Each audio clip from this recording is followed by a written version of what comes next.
Marcus, as you review the last couple games, those two teams played your run game different than maybe you'd been played earlier? A little bit.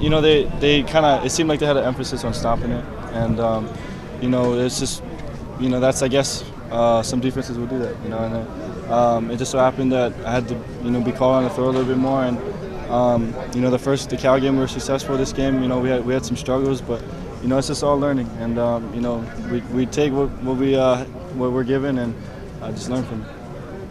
How does Oregon State's defense compare to Stanford's? They're good up front again. Their front seven's pretty good. They got Poyer in the defensive backs. He's been there a long time, and he can make plays. So just again, we got to learn our assignments. The coaches have done a good job of just kind of forming up a game plan, and we just got to execute this week. Linebackers a lot more athletic. I mean, what do you see from their linebackers? That's kind of been a weak point on Oregon State in recent years. From what I've seen, they can move around a little bit, but really their defensive line is the guys that kind of funnel it all to them. So their front four is pretty good.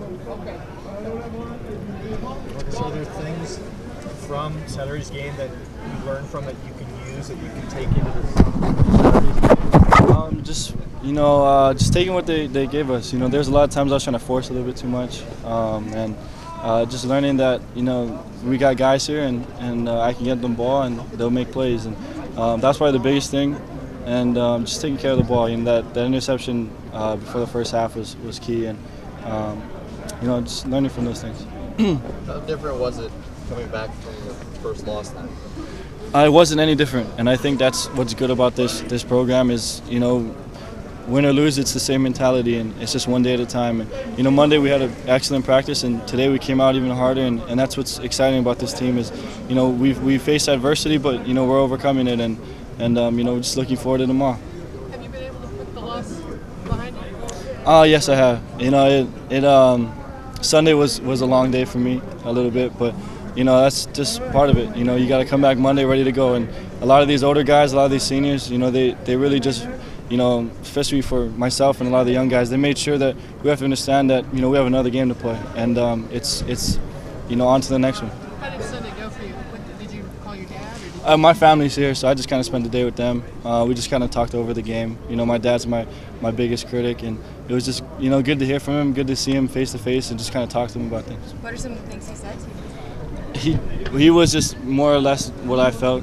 Just taking what they gave me and just not trying to force too much. I think there's a lot of times where when the offense is kind of stalemate, I try to make too many plays instead of just going back to my keys and going back to the assignments that I've learned throughout the week and just relying on that.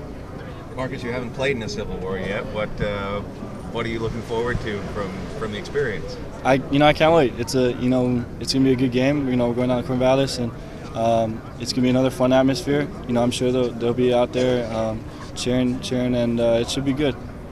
And then, what are you thankful for? It's Thanksgiving week. What are you thankful for, even in a non-football related? I'm definitely thankful for my family.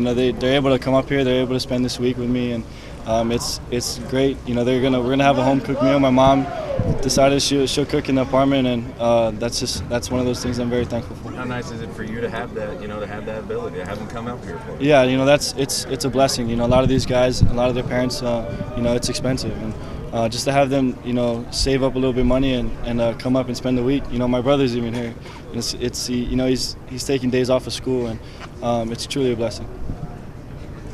The two defensive ends for Oregon State can be very disruptive. What is it you've seen that they do that causes them to be so disruptive?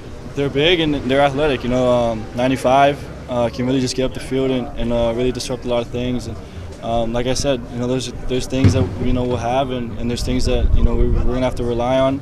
We're practicing it, and we should be okay.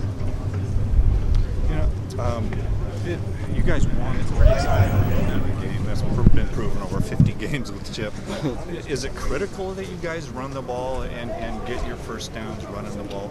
I think it's critical in any offense. Just that first down, just to get win first down. To get 2nd and 3 and to get 2nd and 4, that's very critical for this offense because it just kind of starts a rhythm.